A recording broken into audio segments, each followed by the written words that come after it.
Арилжааны сэтгэл зүй гэж яг юу вэ? Бас яагаад хинч үүнийг заадаггүй вэ?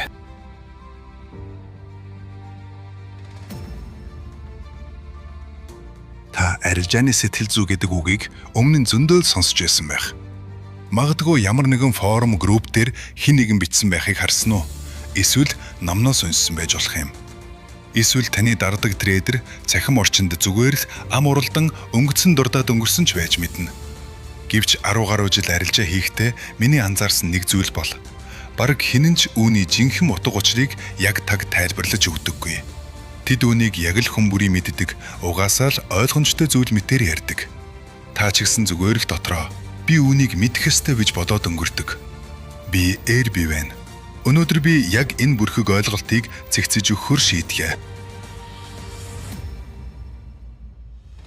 Ихэнх хүмүүс арилжааны сэтгэл зүйг зүгээр л пайван байх гэж ойлгодог. Зах зээлд унахад сандрахгүй, ялахтаа хит хөөрөхгүй байх гэх мэт. Мэдээж энэ бол үүний нэг хэсэг мөн. Гэвч энэ бол зөвхөн ил харагдах өнгөн хэсэг юм. Арилжааны сэтгэл зүй үүнээс хамаагүй гүнзгий.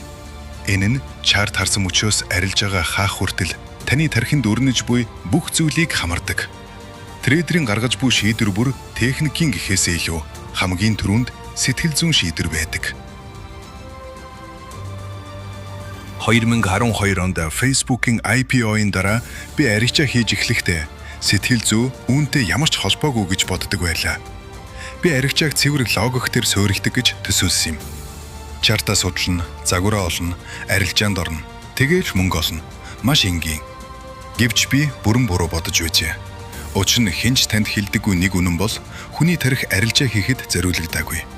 Тарих ердөөл амьд үлдэх, өвдөгтөөс зүхтэж, таашаал хэрэлхийлэх үндсэн зөн совинтэй. Гэтэл арилжаа хийх үед эдгээр зөн совин эргээд таны эсрэг ажиллаж эхэлдэг. Би үүнийг маш хүнд замаар сурсан. Намайг чиглүүлэх менторгүй, өөрөө суралцсан трейдерийн хувьд би төсөөж болох бүхий л сэтгэл зүйн ардааг биеэрээ туулсан юм. Арилжааны сэтгэл зүйг дараах 3 энгийн давхаргад хуваан тайлбарлая.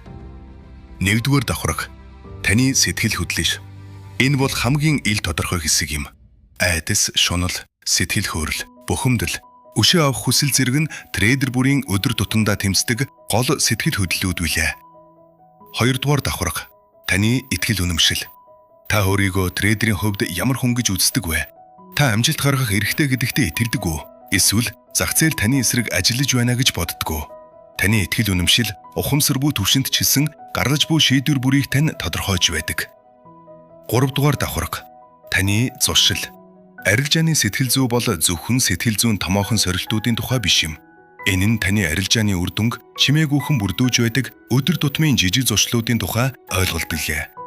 Үүнд арилжаанаас өмнө хэрхэн бэлдэх, арилжааны дараа хэрхэн дүгнэлт хийх, алдагдaltaй өдрийд хэрхэн даван туулах зэрэг үйл явц багтана.